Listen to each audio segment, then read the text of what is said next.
The roar of Raleigh's Hillsborough Street suddenly fades, replaced by the eerie silence of a crumbling art moderne masterpiece, a building standing inches away from a devastating wrecking ball.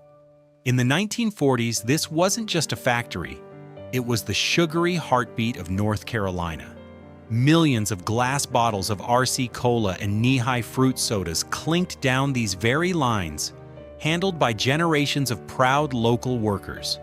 It was a thriving, independent family.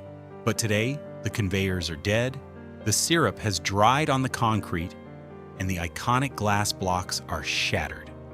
How did a dazzling symbol of Southern industrial pride get crushed by corporate beverage giants and the ruthless expansion of modern supermarkets, only to become the center of one of the most vicious, historic preservation wars in state history?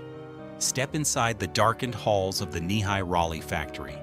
We're going to uncover the glittering rise, the bitter collapse, and the miraculous rebirth of an American industrial monument. Raleigh, North Carolina, in the mid-1930s, was a city caught in the suffocating grip of the Great Depression. The Roaring Twenties had died a sudden, catastrophic death, leaving in its wake breadlines, shuttered storefronts, and a pervasive sense of quiet despair. Across the American South, the economic machinery that had fueled decades of rapid growth was grinding to a painful halt. Industrial expansion seemed like a relic of a bygone era. For the average citizen navigating the dirt roads and quiet avenues of Wake County, daily survival had entirely replaced long-term ambition.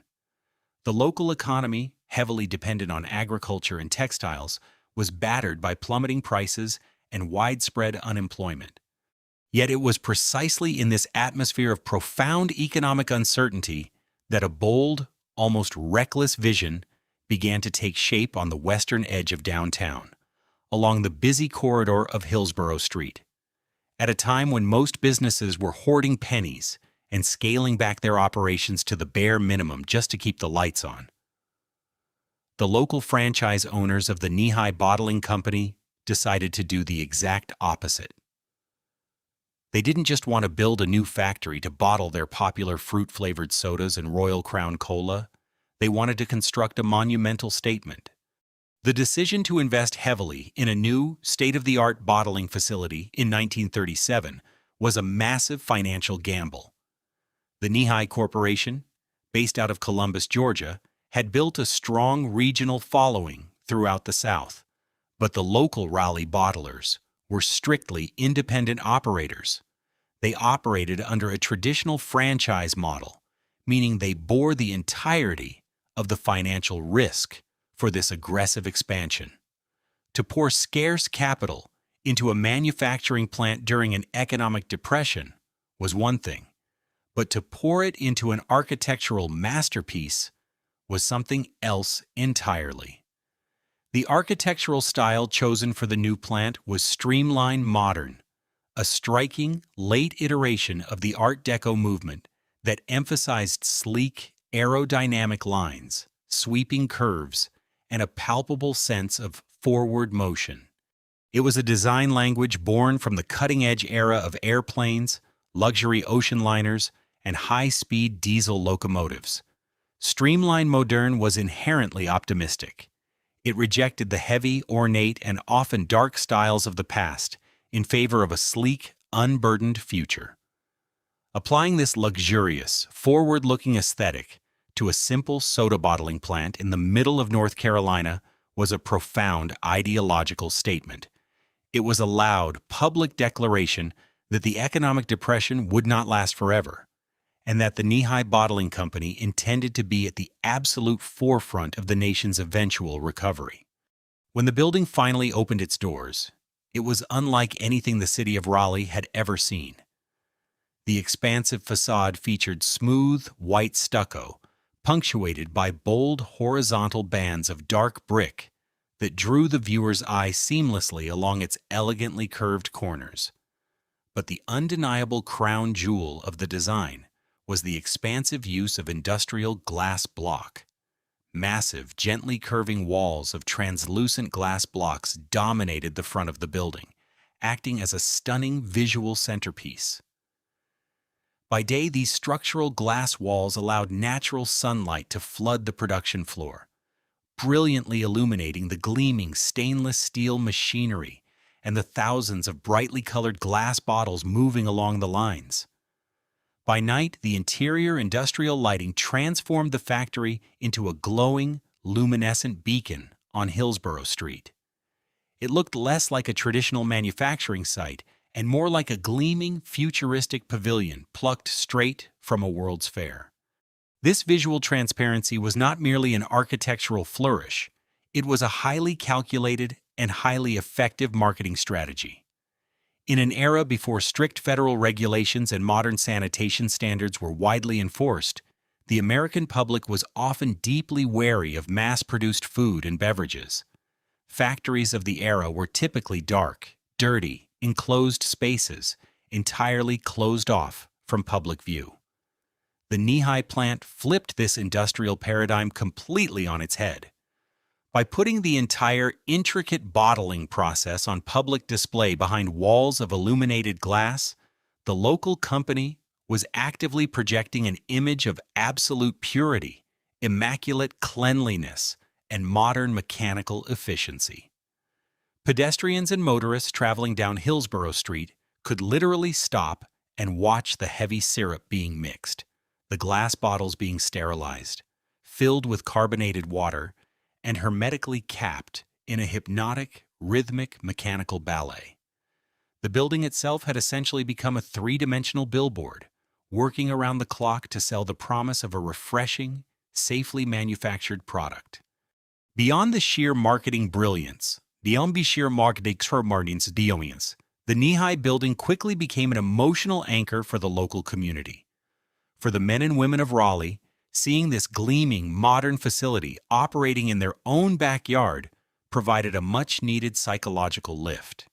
It represented steady jobs, economic stability, and a tangible piece of the modern era arriving in their hometown. The factory provided reliable, well-paying work for hundreds of local residents over the years, from the skilled technicians monitoring the complex bottling lines to the rugged delivery drivers loading the heavy wooden crates onto trucks destined for country stores, diners, and gas stations across the region. The severe financial gamble taken by the local franchise owners paid off spectacularly in the short term. The striking architecture drew intense local pride, and the transparency of the operation built deep, unshakable consumer trust. The sweet, fizzy drinks rolling off the line, whether it was the crisp, caffeinated bite of an RC Cola or the vibrant, sugary hit of a Nehi orange, became deeply intertwined with the cultural fabric of the Southern working class. The plant on Hillsborough Street wasn't just producing beverages, it was manufacturing a small, highly affordable luxury. During the grim years of the late 1930s, a cold 5-cent soda was one of the very few indulgences working-class families could readily afford. The Nehi bottling plant stood as a gleaming testament to American resilience and industrial optimism. It was a literal temple of glass, steel, and sugar, successfully defying the economic gravity of the Great Depression. As the decade drew to a close and the dark, looming clouds of global conflict began to gather on the horizon, the factory was operating at full tilt, its production lines humming with relentless, triumphant energy. The foundation had been laid, the local community had fully embraced the brand, and the golden age of the American independent bottler was just about to begin. Little did anyone know, the very same relentless march of modernity and efficiency that inspired the building's sweeping curves would eventually become the exact force that would tear the entire system apart. As the shadow of the Great Depression finally lifted, it was rapidly replaced by the industrial mobilization of the Second World War. Across North Carolina, military installations swelled with young recruits, and local economies surged to support the war effort. While sugar rationing temporarily squeezed the beverage industry, the U.S. government recognized soft drinks as an essential morale booster for both the troops and the civilian workforce on the home front. When the war finally ended and millions of victorious Americans returned home, the country entered a period of unprecedented economic prosperity. For the Nehi bottling plant on Raleigh's Hillsborough Street, this post-war boom marked the beginning of a true golden age, an era dominated by the deafening, rhythmic clatter of heavy glass and the sweet, heavy scent of liquid sugar. To step onto the production floor of the Nehi plant in the late 1940s and 1950s was to subject the senses to an overwhelming mechanical symphony. The bottling process of this era was a fascinating hybrid of heavy industrial mechanization and hands-on, grueling manual labor. Everything revolved around the returnable glass bottle. These weren't the thin, disposable containers of the modern era. These were thick-walled, heavy glass vessels designed to survive dozens, if not hundreds, of trips back and forth between the factory and the consumer. The life cycle of a Nehi soda began in the deafening roar of the industrial bottle washer. Delivery trucks would return with mountains of empty, dirty bottles collected from local gas stations, grocery stores, and neighborhood diners. Workers manually unloaded these heavy wooden crates, feeding the empty glass into a massive, steam-belching machine. Inside, the bottles were blasted with scalding water and heavy caustic soda, violently stripping away dirt, dried syrup, and any debris left inside. The heat radiating from the washer was intense, making the factory floor a sweltering, humid environment, particularly during the brutal North Carolina summers. Once sterilized, the pristine glass bottles moved via a winding metal conveyor belt toward the heart of the operation, the filling carousel. Up on the second floor, the syrup men acted as industrial chemists, carefully mixing massive vats of liquid cane sugar, filtered water, and the highly guarded proprietary flavor extracts shipped up from the corporate headquarters in Georgia. Gravity fed this heavy, concentrated syrup down through stainless steel pipes to the main floor. The filling machine operated in a blur of synchronized motion. A precise shot of flavored syrup was injected into each bottle, immediately followed by a high-pressure blast of sharply carbonated water. The visual spectacle behind the glass blocks of the factory was mesmerizing. There was the deep caramel darkness of Royal Crown Cola, famously marketed as the working man's drink because it offered a full 12 ounces for a nickel, twice the size of standard competitors. Alongside the cola ran the vibrant, almost neon hues of the Nehi fruit line: bright orange, deep grape, and sweet peach. After being filled, the bottles were swiftly sealed by a crowning machine that crimped metal caps onto the glass with a sharp pneumatic punch. The final step required human precision. An inspector sat in front of a brightly illuminated magnifying glass, staring intently at the hundreds of bottles flying past every minute, watching for any structural cracks, trapped debris, or improper fill levels. It was a hypnotic, exhausting job, but it ensured the flawless reputation of the local franchise. Beyond the impressive machinery and the dazzling output, the true engine of the Nehi Raleigh plant was its people. In this era, a local bottling franchise operated very much like a large, extended family. Unlike the faceless automated mega-factories of the 21st century, this operation required a massive amount of human hands. Generations of local families worked on the Hillsborough Street lines. The men and women inside the plant knew each other's children, attended the same churches, and shared in the collective pride of producing a beloved local product. The most visible members of this corporate family were the route drivers. Before the era of massive distribution centers and national supermarket chains, the beverage business was won or lost on a strictly hyper-local level. Nehi drivers were assigned specific territories across Wake County and beyond. They drove heavy, open-bay trucks, acting not just as delivery men, but as the primary sales force and brand ambassadors. They forged deep, personal relationships with the owners of small-town general stores, independent pharmacies, and roadside diners. These drivers physically wrestled with hundreds of pounds of product every single day, hauling heavy wooden crates filled with thick glass in and out of the sweltering heat. It was back-breaking labor, but it was highly respected, steady work that built the middle class of Raleigh. However, this golden age was not a relaxed, idyllic utopia. It was an era defined by intense, unyielding pressure. As the post-war baby boom exploded and the local population skyrocketed, the demand for soft drinks reached unprecedented levels. The plant's management pushed the machinery and the workforce to their absolute limits to keep up with the soaring orders.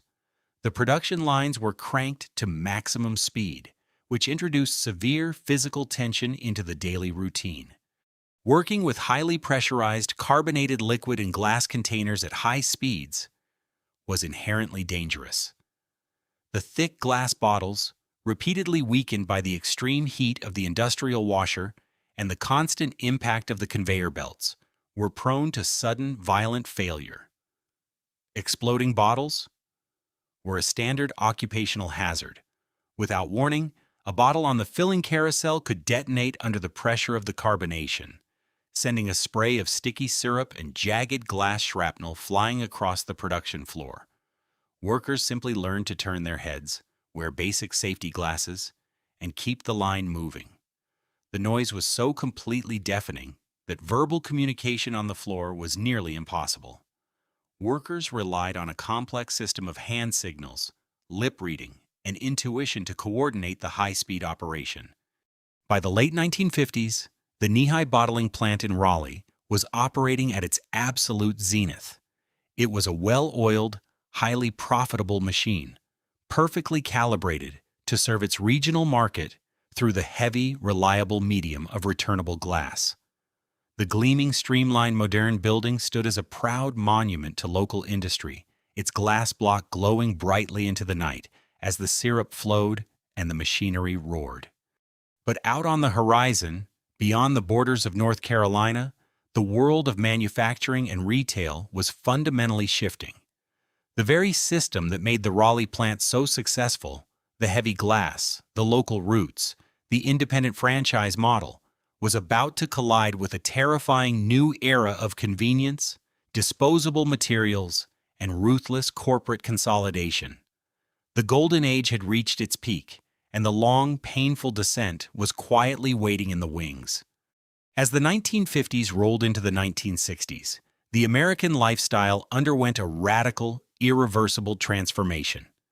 The post-war emphasis on durability, community integration, and localized economies slowly gave way to a new national obsession: speed, mobility, and ultimate convenience. Families were rapidly moving out of dense city centers and settling into sprawling new suburbs. They were buying larger cars, adopting faster lifestyles, and embracing a modern culture that had very little patience for the slow, heavy rituals of the past. For the beverage industry, this cultural tectonic shift manifested in a single, devastating concept: the disposable container. For decades, the entire business model of the Nehi bottling plant in Raleigh had been built upon a closed-loop system of returnable glass. It was a model based on regional loyalty and physical recapture. A thick, heavy bottle of RC Cola or Nehi Orange was expected to make dozens of round trips between the Hillsborough Street factory and the consumer's refrigerator.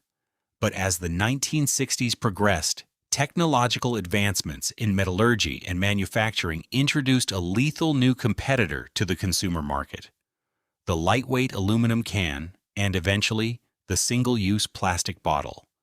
The aluminum can was a marvel of modern packaging, perfectly suited to the new suburban lifestyle. It was incredibly light. It chilled much faster than thick glass. It didn't shatter into dangerous shards when dropped on a concrete patio. And most importantly, it only required a one-way trip. Consumers instantly fell in love with the absolute freedom of the pull tab. You could take a six-pack to a picnic, a baseball game, or a construction site, drink the soda, and simply throw the container away. There was no more hauling heavy, sticky wooden crates back to the local grocery store. There was no more waiting in line at the register to collect a meager 2-cent deposit. It was the dawn of the American throwaway culture, prioritizing instant gratification over sustainable reuse. For the massive national beverage conglomerates, this cultural shift was a golden opportunity. They possessed the vast corporate capital required to immediately overhaul their colossal factories, ripping out old machinery and installing high-speed, state-of-the-art canning lines. But for an independent local franchise operator like the Nehi plant in Raleigh, the aluminum can was an existential threat. The Hillsborough Street facility was, fundamentally, a temple built exclusively for glass. Its entire infrastructure, from the massive steam-belching bottle washers to the highly calibrated pneumatic capping machines and the heavy-duty delivery trucks, was engineered specifically for the heavy, returnable bottle.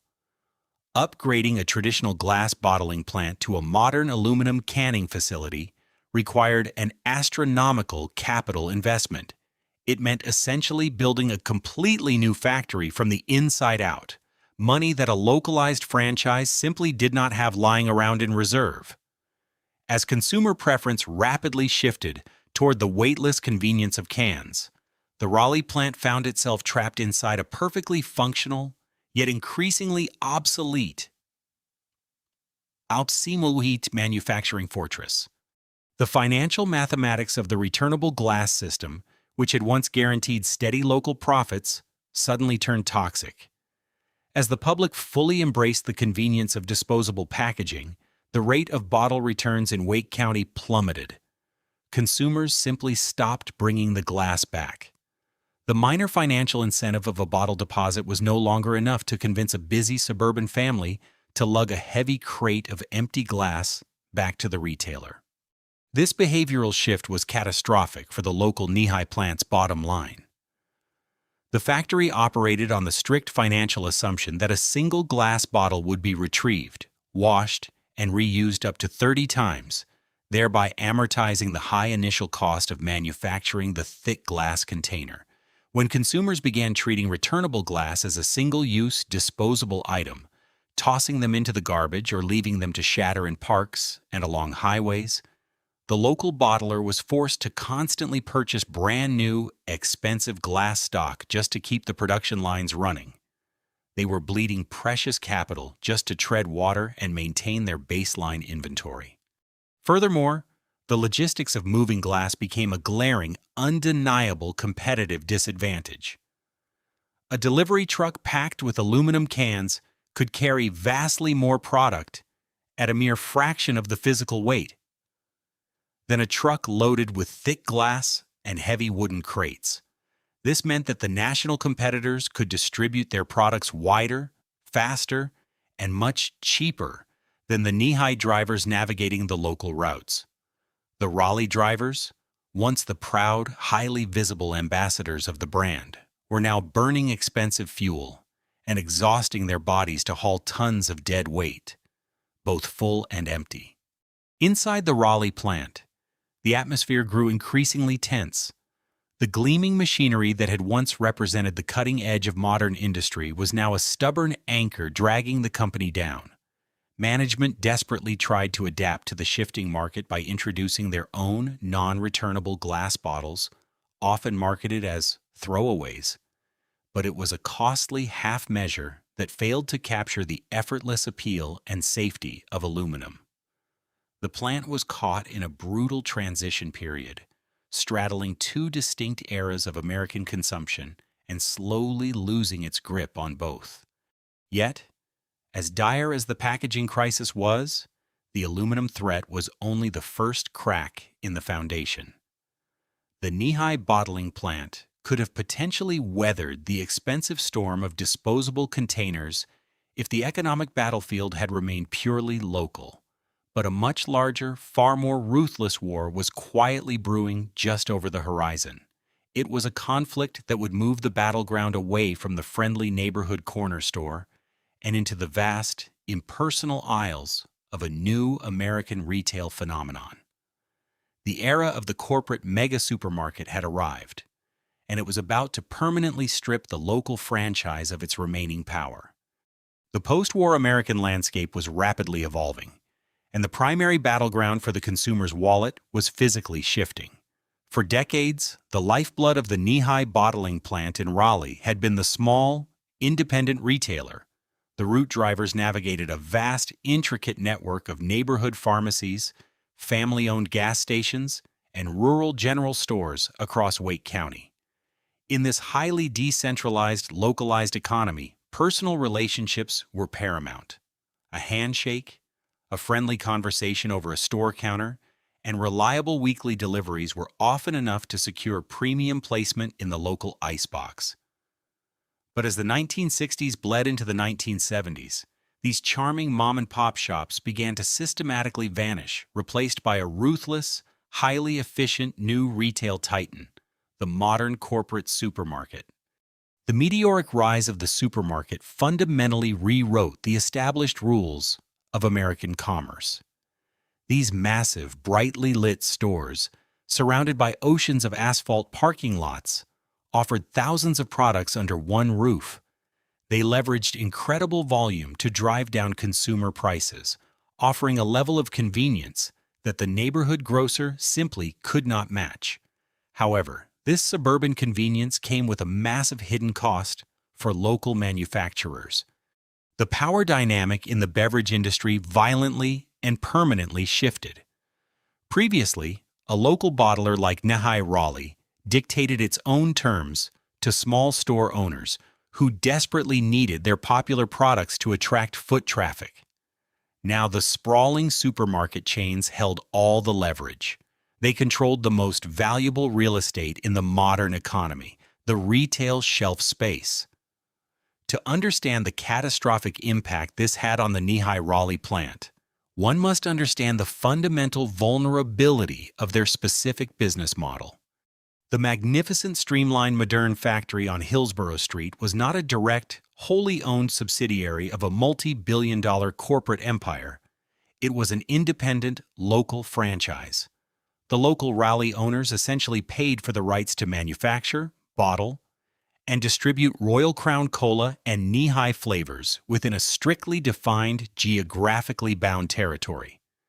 They purchased the concentrated syrup from the parent company in Georgia, but the local ownership bore 100% of the heavy capital costs. The manufacturing equipment, the fleet of trucks, the glass bottles, and the labor force. In the era of the local corner store, this decentralized franchise model was highly lucrative. In the era of the corporate supermarket, it became a financial death trap. Corporate grocery chains had absolutely no interest in negotiating with hundreds of small, independent regional bottlers. They wanted streamlined logistics, centralized billing, and most importantly, massive nationwide distribution contracts. When a regional buyer for a major supermarket chain sat down to negotiate beverage placement, they expected steep, aggressive wholesale discounts. They demanded promotional pricing that a small, independent factory simply could not afford to offer without operating at a severe, unsustainable loss. Furthermore, due to their strict franchise agreements, the Raleigh plant was confined to its specific geographic territory. They could not simply expand their borders to sell more volume and make up for the shrinking profit margins. They were boxed in. This retail consolidation set the stage for a brutal, asymmetrical price war that the local plant was never designed to fight. The global beverage giants, Coca-Cola and PepsiCo, were perfectly positioned to exploit this new supermarket era. They were deeply capitalized, vertically integrated, and utterly obsessed with market dominance. They began offering supermarkets unprecedented wholesale discounts, paying lucrative slotting fees to secure massive, unbroken walls of prime shelf space. The corporate giants viewed short-term financial losses in a specific regional market as an acceptable cost of doing business, a strategic, calculated investment to bleed out and eventually eradicate smaller, independent competition. The Nehi Raleigh plant found itself caught in a crushing, inescapable vice. On one side, the ruthless supermarket chains were demanding razor-thin margins and massive volume just to keep Royal Crown and Nehi products on the bottom shelves. If the local bottler refused to slash their prices, Coke and Pepsi were more than happy to claim the empty space. On the other side, the parent corporation, Royal Crown, was desperately trying to keep pace with the massive marketing budgets of its rivals on a national level.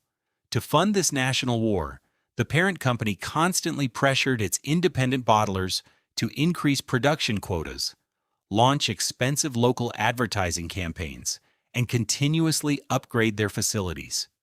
The local Raleigh ownership was being squeezed to death. Every time a supermarket demanded a price cut, it carved directly into the plant's already fragile profit margin. They were churning out more liquid than ever before just to keep up with the sheer volume demanded by the grocery chains, but they were making fractions of a penny on the dollar. The financial math that had built the magnificent streamlined modern factory completely unraveled. The company could no longer rely on the high margins of returnable glass, and now they couldn't even rely on fair wholesale pricing.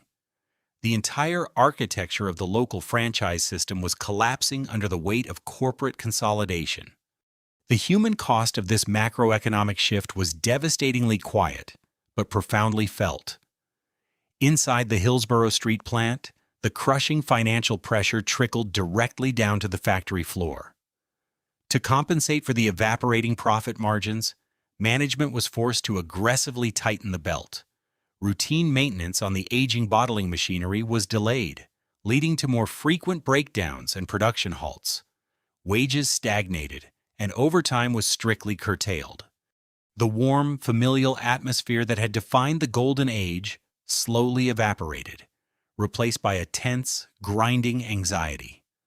The route drivers, once the proud, highly respected kings of their local territories, were now reduced to anonymous delivery men.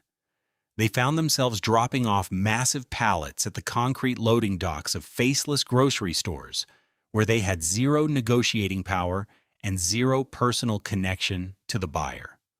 The Nehi Raleigh factory wasn't just losing a price war against Pepsi and Coke. It was losing the very localized, relationship-based economy it was originally built to serve. As the 1970s marched on, the independent franchise model was no longer a shield. It was a heavy anchor dragging the factory toward the abyss.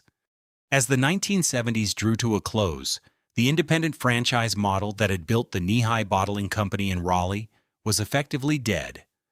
The brutal squeeze applied by national supermarket chains, combined with the soaring costs of transitioning between glass, aluminum, and the newly introduced plastic bottles, had drained the local ownership's capital reserves. Across the United States, thousands of small, family-owned bottling operations faced the exact same grim ultimatum: merge, sell, or go bankrupt. In a desperate bid for survival, the beverage industry entered an era of rapid, aggressive consolidation.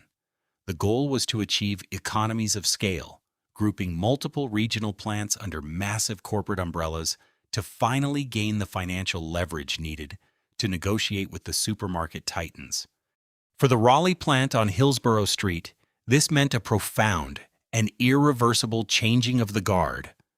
The local families who had steered the company through the Great Depression and the booming post-war years finally surrendered the reins.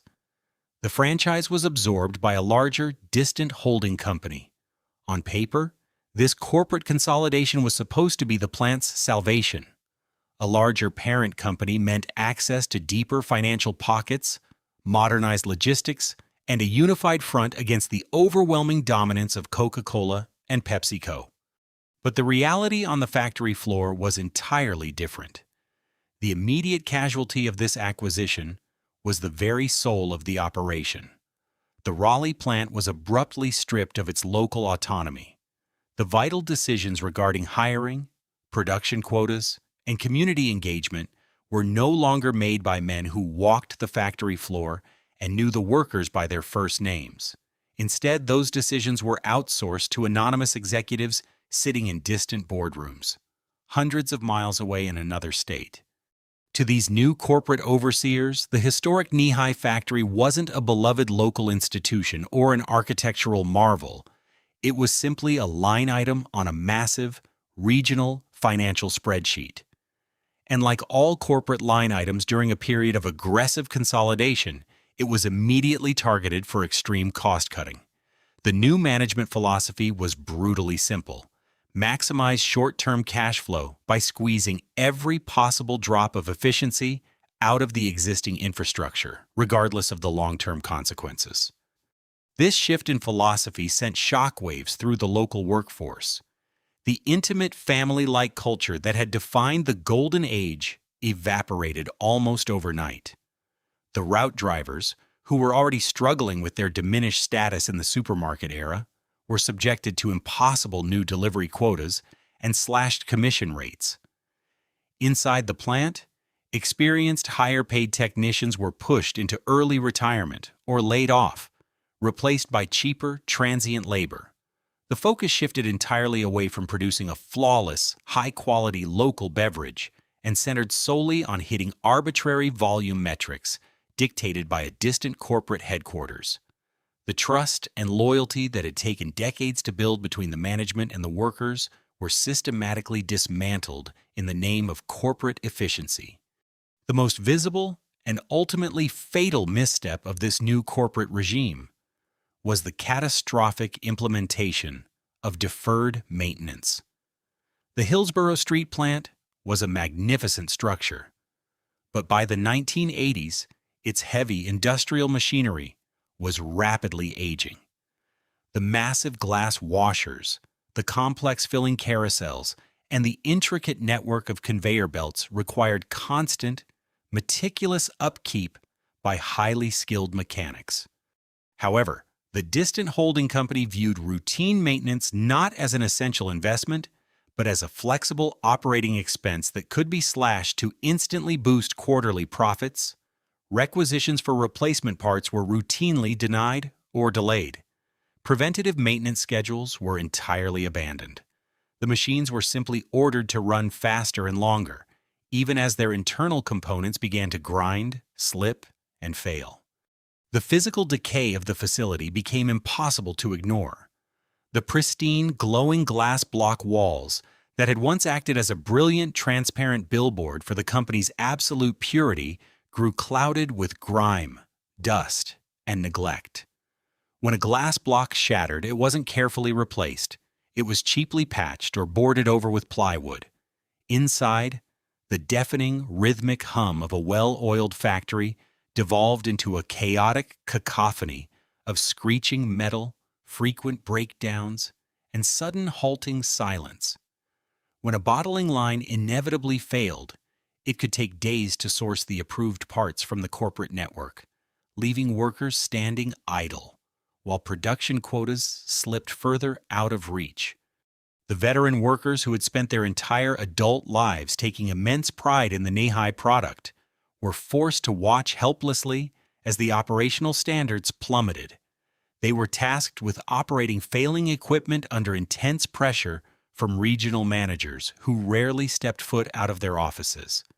The mandate to keep the lines moving, regardless of the mechanical state of the factory, created a toxic, frustrating, and increasingly hazardous environment. Morale flatlined.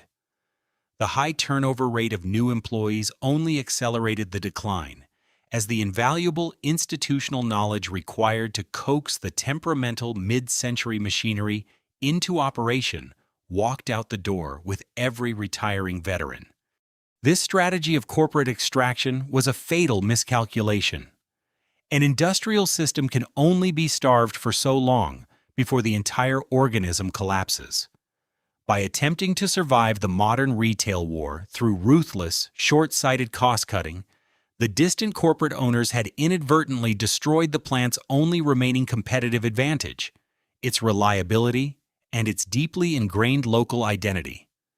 They had hollowed out a historic institution merely to satisfy a quarterly balance sheet. By the late 1980s, The Nehi bottling plant in Raleigh was effectively a zombie factory. The fluorescent lights were still on, and the sticky syrup still flowed sporadically through the aging, patched-up pipes. But the vital life force of the operation had been thoroughly extinguished. The consolidation crush had not saved the factory. It had merely prolonged its suffering, setting the grim stage for a silent, heartbreaking finale. By the dawn of the 1990s, the death of the Nehi bottling plant in Raleigh did not arrive with a dramatic explosion or a sudden, shocking closure. Instead, it was an agonizingly slow, quiet suffocation. The corporate consolidation that was meant to save the facility had systematically drained its lifeblood. The local delivery routes had been completely cannibalized by national supermarket distribution networks. The returnable glass bottles, the heavy, durable foundation upon which the entire Hillsborough Street plant had been built, were now virtually extinct in the American consumer market, replaced entirely by disposable aluminum and cheap plastic. Inside the factory, the atmosphere was heavy with an inescapable sense of doom. The deafening, rhythmic roar of the machinery, a sound that had defined the golden age and provided a steady heartbeat for generations of Wake County workers, had faded into an erratic, asthmatic wheeze. Entire sections of the production floor sat completely dark, shrouded in heavy plastic tarps to protect the idle machinery from the accumulating dust. The massive steam washers, once running at maximum capacity to sanitize thousands of bottles an hour, were often cold to the touch. Production days dwindled from 6 days a week to 3, to eventually just a handful of sporadic shifts whenever a minor regional order trickled in from the corporate headquarters. For the few veteran workers who had survived the relentless rounds of corporate layoffs, walking into the building felt like visiting a terminally ill relative. Then, the inevitable day finally arrived. The corporate holding company issued the final directive. The Raleigh plant was to be permanently decommissioned. The remaining inventory was to be bottled, the machinery drained, and the facility locked down. The final batch to run through the aging streamlined Nehi factory was a standard run of Royal Crown Cola. The veteran operators, men and women who had spent decades of their lives on this exact floor, took their positions for the very last time. There was no grand ceremony, no corporate executives giving speeches of gratitude. There was only the quiet, solemn dignity of blue-collar professionals finishing a job they had dedicated their lives to mastering. Someone threw the main breaker, and the heavy motors groaned to life one final time. The glass bottles clinked onto the metal conveyor belts, a ghostly, hollow echo of the plant's triumphant past. The heavy syrup, mixed perfectly by the aging technicians upstairs, flowed down the stainless steel pipes. The smell of concentrated cane sugar and dark caramel, an aroma that had permeated the clothing and skin of these workers for generations, hung thick and heavy in the stagnant air. The filling carousel spun, injecting the dark, sweet cola and the sharp bite of carbonated water into the glass. The crowning machine drove the metal caps down with its familiar pneumatic punch. Through it all, the workers watched with a heartbreaking hyper-focus. They knew the intimate, frustrating quirks of every single machine, which gear needed a slight tap to catch, which valve required a half-turn of a wrench to maintain pressure. They coaxed the failing, neglected equipment through the final hours of its operational life with a tender, practiced grace. When the last bottle of RC Cola rolled off the line and was packed into a cardboard crate, an unnatural, crushing silence immediately consumed the factory floor. The machines were powered down for good, their immense mechanical heat slowly dissipating into the humid North Carolina afternoon. But the work was not quite finished. In a bottling plant, the final task is always the cleanup. In an act of quiet, heartbreaking reverence for their workplace, the remaining crew began the painstaking process of scrubbing down the floor. They took out metal scrapers and stiff wire brushes, getting down on their hands and knees to chip away at the decades of hardened, fossilized syrup that had accumulated in the deep crevices of the concrete. Every chip of dried sugar was a physical testament to the sheer volume of life this building had once produced. They purged the vast stainless steel mixing vats, flushing the last remnants of the sweet, sticky lifeblood down the industrial drains until the water ran perfectly clear. Once the floor was swept and the machinery was wiped down, there was nothing left to do. The workers gathered their personal belongings from their dented metal lockers, faded photographs, old work gloves, heavy union pins. They lingered near the loading docks, sharing quiet embraces and unspoken grief. This building had been more than a paycheck. It had been a community, a shared identity, a second home. One by one, they walked out into the fading daylight. The final manager on duty walked the length of the long production floor, pulling the heavy electrical disconnects. The interior industrial lights, which had brilliantly illuminated the magnificent glass block facade every single night since the late 1930s, flickered and died. The building plunged into total darkness. A heavy steel padlock was secured on the main entrance, pulling the chain tight across the glass doors. The Nehi bottling plant, once the gleaming, optimistic pride of Raleigh's industrial sector, was officially dead, abandoning its magnificent architectural shell to the unforgiving ravages of time. With the massive padlocks secured and the heavy machinery silenced, the Nehi bottling plant entered a prolonged and humiliating purgatory. For decades, the streamlined modern building on Hillsborough Street had been a gleaming beacon of industrial optimism, projecting an image of immaculate cleanliness and relentless forward momentum. It had anchored the western edge of downtown Raleigh, a proud monument to local enterprise. But as the 1990s progressed, the once vibrant corridor of Hillsborough Street was also undergoing a difficult transition. The manufacturing sector was hollowing out across the state. Retail centers were migrating outward to massive, air-conditioned suburban shopping malls, and the immediate area around the defunct factory began to visibly sag under the heavy weight of urban neglect.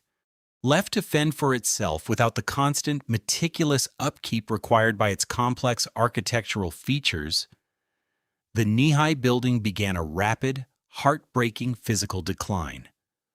A factory designed for the intense daily rigors of high-pressure steam cleaning and continuous operation does not age gracefully when abruptly abandoned.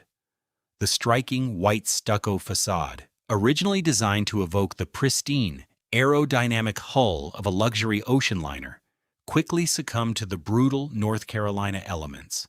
Decades of heavy vehicle exhaust, relentless summer humidity, and biting winter frosts baked a thick layer of dingy gray grime into the smooth exterior walls. The paint began to blister and peel away in large, unsightly scabs, exposing the raw, weathering masonry underneath to the unforgiving environment. The most tragic casualty of this prolonged neglect was the building's absolute crown jewel, the sweeping walls of translucent glass block. During the factory's golden age, these blocks were polished relentlessly by maintenance crews, acting as a luminous, transparent billboard that proudly showcased the magical bottling process to the public. Now they were a highly vulnerable target. Vandals, weather, and time took a heavy toll on the fragile facade. When a glass block was shattered by a thrown rock or an extreme temperature shift, there was no longer a dedicated crew to carefully replace the specialized material. Instead, the jagged holes were hastily boarded up with cheap, unpainted plywood or covered over with heavy sheets of corrugated metal. The building, which had once proudly invited the entire city to look inside and marvel at its efficiency, was now slowly blinding itself, closing its eyes to the decaying street outside. Nature, sensing the sudden absence of human industry, immediately began to reclaim the property. Thick, aggressive weeds forced their way up through the network of expanding cracks in the expansive concrete loading docks, where fleets of heavy delivery trucks had once idled in eager anticipation. Thorny vines crept up the sides of the loading bays, anchoring themselves deeply in the deteriorating mortar. The vibrant, sweet aroma of fruit syrup and carbonated water that used to drift down Hillsborough Street was entirely replaced by the damp, heavy scent of mold, stagnant rainwater, and wet dust. The Nehi Factory had transformed from a living, breathing economic engine into a silent, hulking ghost ship stranded on a rapidly changing urban shoreline. The indignity of the shadow years was not confined solely to the exterior of the building. The vast, cavernous interior, once a continuous, open cathedral of stainless steel machinery and perfectly coordinated human labor, was subjected to a brutal, piecemeal dismemberment. The distant corporate holding company, desperate to extract whatever meager residual value remained in the dead factory, began carving up the magnificent industrial space to lease it out to transient, low-rent commercial tenants. The grand production floor was carelessly and thoughtlessly subdivided. Cheap, temporary drywall partitions were erected by independent contractors, rudely slicing through the elegant, sweeping curves of the original 1930s floor plan. The heavy industrial electrical systems, once tasked with powering massive conveyor belts and bottle washers, were patched and bypassed to accommodate a bizarre array of temporary retail businesses. For a prolonged period, the historic building that had manufactured the sugary lifeblood of Wake County was reduced to serving as a chaotic, dimly lit thrift store and a haphazard discount market. Where highly skilled technicians had once meticulously operated precision-filling carousels, bargain hunters now rummaged through towering, disorganized piles of secondhand clothing, dusty furniture, and discarded household appliances. The architectural integrity of the interior was thoroughly and systematically compromised. The original, ultra-durable tile floors, which had withstood millions of heavy footsteps and thousands of caustic chemical washdowns, were covered over with cheap, peeling linoleum, or simply left to crack under the weight of profound neglect. The intricate network of stainless steel plumbing and overhead conveyor tracks that once moved thousands of glass bottles an hour were violently ripped out, sold off to the highest bidder for scrap metal, and replaced by exposed wires and sagging, water-stained ceiling tiles. The thrift store era was a grim, disheartening period for the Raleigh locals, who remembered the building's former glory. To walk into the subdivided retail space was to witness a proud, industrial giant brought to its absolute knees, entirely stripped of its original, dignified purpose, and forced to survive on the lowest rungs of the retail food chain. Eventually, even the thrift store and the patchwork of temporary tenants vacated the premises. The building was deemed too expensive to heat in the winter, too difficult to cool in the summer, and far too damaged to effectively repair for modern commercial use. The cheap temporary partitions were left standing in the dark, gathering dust alongside the invisible ghosts of the bottling lines. The heavy glass doors were chained shut once again, this time with a sense of grim, unyielding finality. By the early 2000s, the Nehi bottling plant was nothing more than an abandoned, rapidly deteriorating shell. It stood in stark, bitter contrast to the rapid modern economic development that was just beginning to swirl around the rest of Raleigh. It was no longer a factory. It was a massive, highly visible urban blight. But its physical decay was only the prelude to a much more immediate existential threat. As the property sat rotting in plain sight, the hungry eyes of aggressive real estate developers and a rapidly expanding university next door began to converge on the prime land beneath the crumbling stucco. By the early 2000s, the decaying shell of the Nehi factory sat in an increasingly valuable location, yet it was treated like a toxic asset. The urban landscape of Raleigh had transformed significantly since the plant's heyday. Just across the street, the North Carolina State University, NCSU campus, had been expanding at an aggressive, unrelenting pace. The university was evolving from a modest regional institution into a massive Tier 1 research powerhouse. And this growth demanded space, vast amounts of it. Hillsborough Street, once a gritty industrial corridor, was becoming the front door to this burgeoning academic empire. The land beneath the rotting Nehi plant was no longer seen as the site of a historic industry. It was viewed as underutilized real estate. For the developers and university planners, the factory was an eyesore, a crumbling obstacle that stood in the path of progress. The tension between the site's industrial past and the university's future reached a boiling point. The narrative shifted from the economic collapse of the bottling franchise to an existential battle for the physical building itself. The university's expansion strategy was driven by a clear, pragmatic need for high-density student housing, research laboratories, and centralized parking facilities. The Nehi Factory, with its large footprint and prime location, was identified as the perfect candidate for demolition. The vision was to flatten the Art Moderne icon and replace it with a modern, blocky, and entirely characterless mixed-use complex that would seamlessly integrate into the new campus master plan. For many stakeholders, the argument for destruction seemed perfectly logical and economically sound. Raleigh was growing rapidly, attracting a flood of new talent and capital. The demand for housing was astronomical, and the city's economic future depended on supporting the university's mission. In this cold, pragmatic calculus, the value of a derelict, mold-infested bottling plant was effectively zero. The building was widely perceived as a blighted structure that offered no utility, generated no tax revenue, and actively hindered the aesthetic and functional development of the Hillsborough corridor.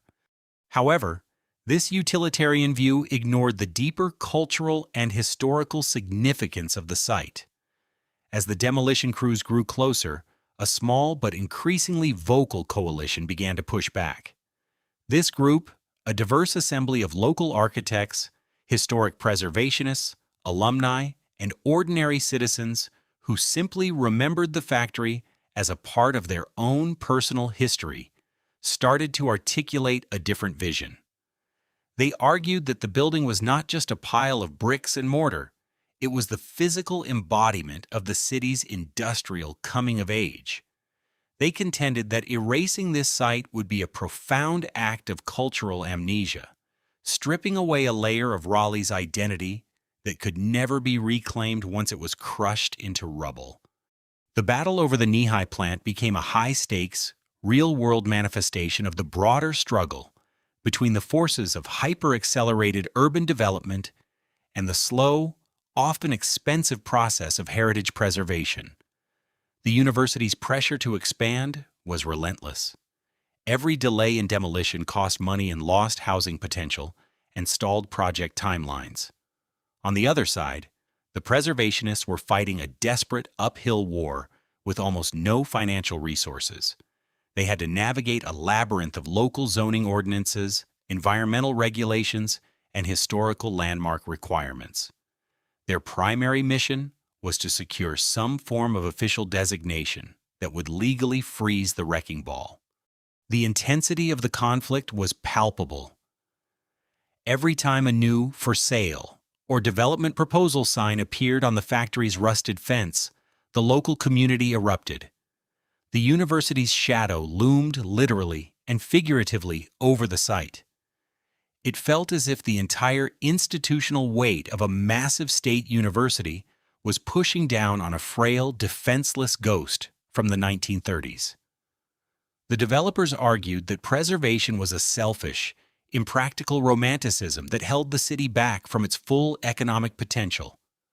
The preservationists countered that a city without its history was merely a collection of generic buildings, devoid of soul or context. The situation turned into a true race against time. The structural integrity of the factory was failing daily. Water infiltration from the roof was destabilizing the masonry, and the lack of basic maintenance meant the building was inching closer to an inevitable, irreversible collapse. every major storm or heavy wind event brought genuine fear that the building might simply disintegrate before a solution could be found. It was a classic "what happens next" scenario.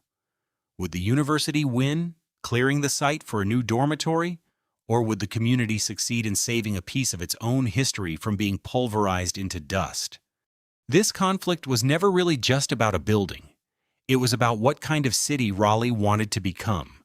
A city that prioritized pure, unthinking economic efficiency, or a city that was willing to invest in its own character, even when it was difficult, expensive, and messy. The fate of the Nehi Raleigh Factory became a litmus test for the values of a rapidly changing American South. For the preservationists, it was the ultimate final stand. They had already watched the bottling lines fall silent. They had seen the production floor carved up into a cheap thrift store, and they were determined that they would not stand by and watch the entire structure simply vanish into history. The tension was suffocating, and the stakes could not have been higher. The factory, once the engine of the city's sugar-fueled economy, was now the central character in a desperate, last-gasp survival story. The path to rescuing the Nehi Raleigh Factory from the wrecking ball was far from a straightforward victory. It was a chaotic, often demoralizing marathon that required an unlikely alignment of interests.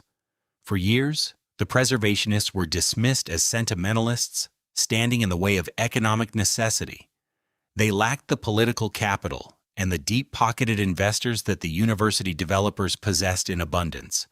Yet they possessed something arguably more powerful: the unyielding vocal support of the Raleigh's community, and a growing, broader awareness of the value of adaptive reuse in American urban planning.